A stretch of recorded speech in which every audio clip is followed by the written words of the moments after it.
Saudações para você que está aí do outro lado da tela. Meus amigos, ho, ho, ho! Feliz Natal para você.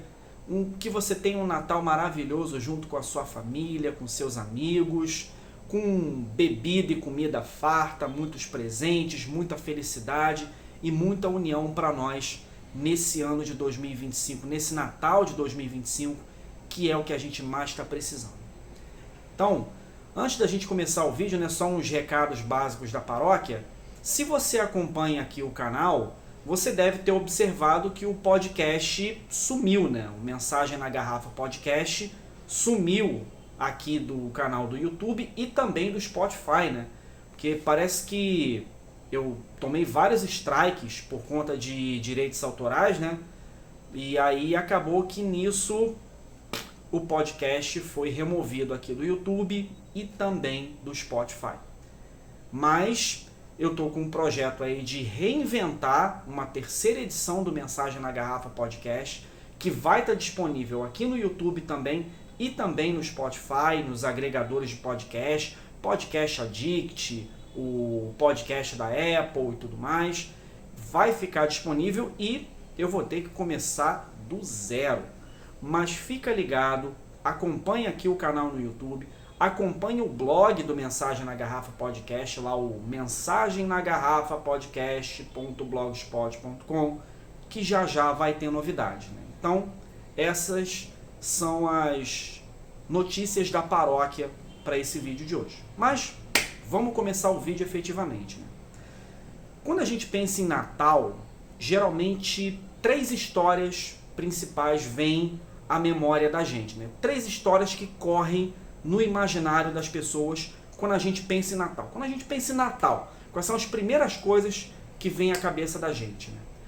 A primeira, naturalmente, é a história do nascimento do dono da festa, Jesus Cristo, que é a história que a gente conhece lá desde quando a gente era molequinho no catecismo, e a gente ouve a história de José e Maria, que fogem do rei Herodes, e aí vão para Belém, e o menino nasce numa manjedoura para se tornar o salvador da humanidade, de acordo com a tradição judaico-cristã.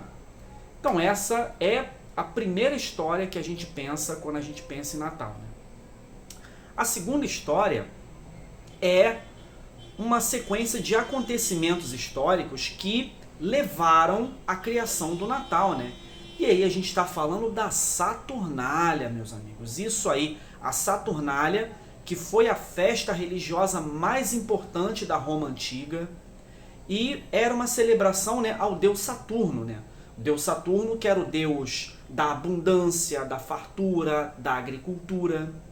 E aí, como dezembro lá na Europa é o começo do inverno, o dia 17 de dezembro é o solstício de inverno no hemisfério norte, Então, como o inverno é uma época de muita escassez de comida, escassez de recursos e tudo mais, a Saturnália era a festa que os romanos faziam para agradar ao deus da fartura, ao deus da abundância, num período de escassez que era o inverno.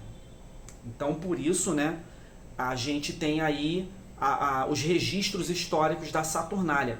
E muitos dos hábitos das pessoas na festa da Saturnália foram apropriados depois para o Natal cristão.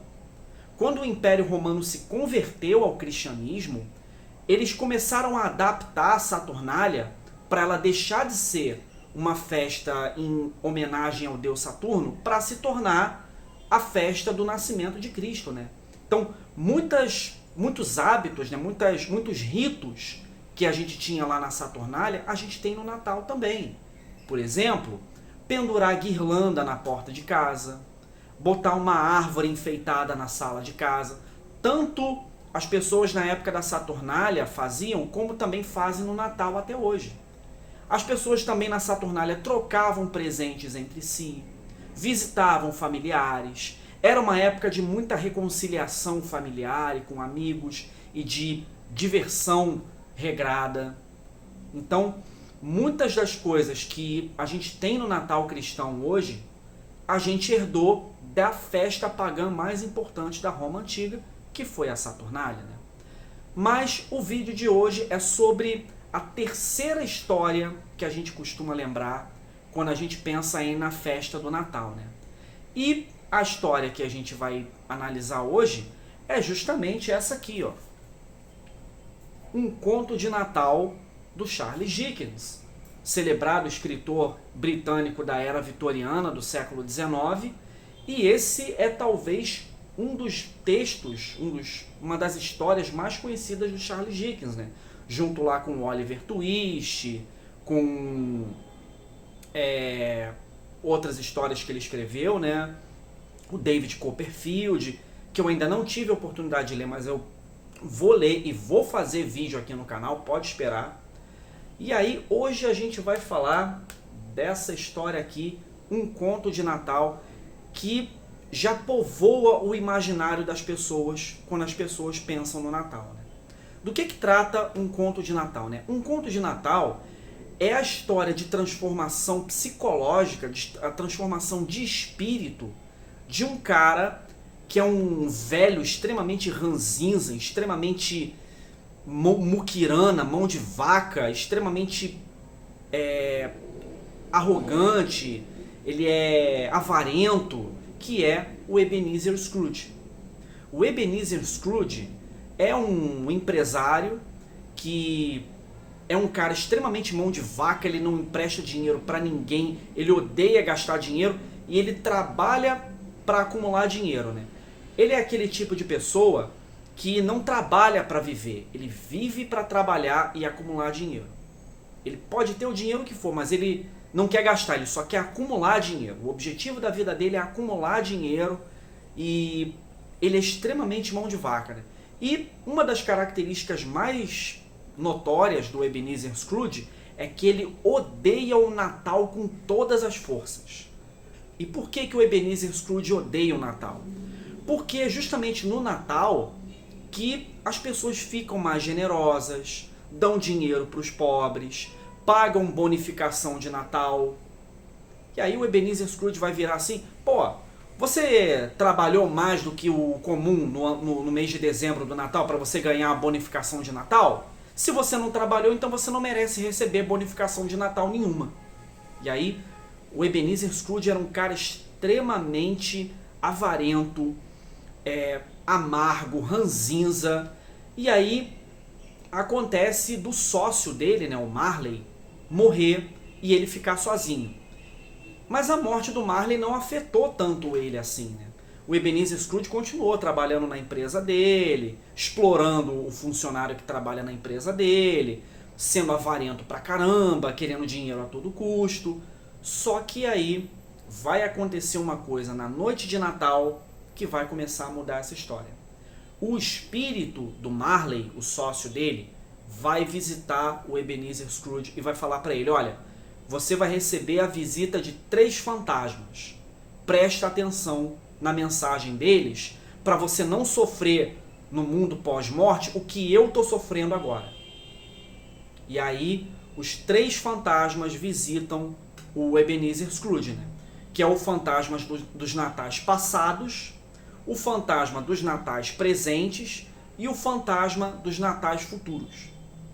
E aí, quando o fantasma do Natal passado visita o Scrooge, ele lembra a trajetória de vida dele que transformou ele nesse cara ranzinza, avarento, arrogante, infeliz, amargo.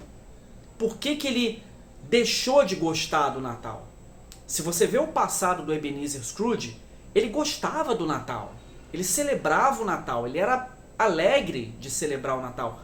Só que foi acontecendo um monte de coisa na vida dele que ele se tornou amargo, que ele se tornou avarento, que ele se tornou infeliz.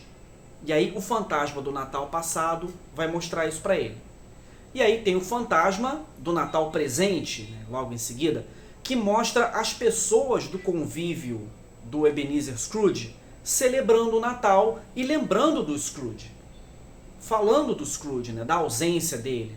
O sobrinho dele, né, que fala, pô, todo ano eu convido meu tio Scrooge para vir celebrar o Natal com a gente, mas ele não tá aqui festejando, comendo, bebendo, contando piada com a gente. Pô, uma pena. E aí o funcionário dele também fala, pô, se a gente conseguiu ter essa ceia humilde que a gente tem aqui, foi por causa do salário que eu ganho trabalhando na empresa do Ebenezer Scrooge. Então, o fantasma do Natal presente vai mostrar para ele como que as pessoas do entorno dele celebram o Natal, né? Como que as pessoas do convívio do Scrooge celebram o Natal. E aí vem o fantasma dos natais futuros. O fantasma do Natal futuro não diz uma única palavra, mas é o que tem a mensagem mais forte, mais impactante para o Scrooge. Porque mostra como as pessoas vão celebrar o Natal depois que o Scrooge morrer. E aí, essa é uma reflexão que cai na cabeça do Scrooge como uma bigorna. E aí ele entra em crise, e aí é uma experiência transformadora para o Scrooge. Eu não vou entrar em detalhes aqui para não dar muito spoiler, mas aí o Scrooge passa a ver o Natal de uma forma diferente. E aí, para você saber qual é a forma diferente que o Scrooge vê o Natal, você vai ter que dar uma lidinha nesse livro aqui. Mas, cara, é impressionante a prosa do Charles Dickens, né? Não é à toa que ele é lembrado como um dos escritores mais celebrados da era vitoriana, né? Ele tem uma escrita muito clara, muito fluida, e ele é sempre muito claro no que ele está querendo mostrar, na cena que ele está querendo descrever. Ele não dá uma descrição hiper detalhada da cena que ele tá querendo mostrar, mas ele dá a descrição suficiente. Ele não é, por exemplo, igual o Tolkien, né, que fala até do vento balançando as folhas da árvore, que dá aquela descrição de uma página inteira num parágrafo único, né? O Charles Dickens dá uma descrição enxuta, porém na medida certa. E aí a prosa dele é muito boa, o jeito dele de contar a história é realmente, cara, é como se você tivesse, sei lá, sentado numa sala, num castelo vitoriano, com uma lareira, fumando um charuto, enquanto o Charles Dickens está contando uma história para você. É uma prosa muito legal, e eu tenho duas edições desse livro aqui, né? Essa aqui da LPM Pocket, que eu confesso que eu achei a tradução dessa edição aqui melhor, mas eu também tenho outra edição desse livro, né? O livro da LPM, né, é aqui, né, com essa página mais amarelada, né, para não agredir tanto os olhos, ao invés da página branca. Tem as ilustrações também. Aqui, ó, caiu um marcadorzinho aqui. Tem as ilustrações. E a outra edição que eu tenho é essa aqui, ó. Capa dura, bonitinha. Aqui também tem as ilustrações, ó, deixa eu mostrar para vocês. Aqui. Essa tradução eu já não achei tão fluida quanto, por exemplo, a da LPM Pocket. Eu acho que se você fosse ter um primeiro contato com o texto, eu acho que a edição da LPM é melhor. E aí tem, né, essa edição aqui em capa dura, né, de bolso. Aqui é o Ebenezer Scrooge, a imagem dele. Aqui. E aí, eu confesso que eu achei essa edição melhor, viu? Essa edição da LPM. Mas fica a critério do freguês, né? De todo modo, cara, é uma história que entrou pro imaginário das pessoas como uma das maiores histórias de Natal de todos os tempos. Ao mesmo tempo que a gente hoje em dia lembra, por exemplo, de filmes como Esqueceram de Mim 1 e 2, que são filmes de Natal, lá com o Macaulay Culkin, as pessoas do século XIX, começo do século XX, lembravam do Conto de Natal. E aí é uma das muitas histórias que já entrou no imaginário popular, né? Então, é uma história que é sempre lembrada na época de Natal. Teve inúmeras adaptações cinematográficas. Eu acho que a que eu mais gostei foi uma adaptação chamada Os Fantasmas de Scrooge, com Jim Carrey. E aí o filme, no caso, né, é uma animação em CGI, mas o Jim Carrey emprestou os movimentos, né, para captura de movimentos lá, para caracterizar o Ebenezer Scrooge. Então, essa eu acho que foi a adaptação mais fiel, né, à história, né? Até algumas frases mesmo do livro eles usam no filme. E o Fantasma de Scrooge, né, tá disponível lá no Disney Plus, se você quiser assistir, né? Detalhe curioso falar de um conto de Natal e Disney, né? Porque é o seguinte, tem um personagem da cultura pop que foi tirado diretamente do conto de Natal, né? Que é o Tio Patinhas, cara. O Tio Patinhas é um cara extremamente rico, ele é avarento também, mas também quando ele precisa pagar alguma coisa para os sobrinhos dele, ele paga. Mas o tio Patinhas, o nome original dele em inglês é Tio Scrooge, justamente em referência ao conto de Natal do Charles Dickens. Então, uma prova aí, né, de que o conto de Natal é uma história que tomou proporções assim mundiais, né? Já habita o imaginário das pessoas, né?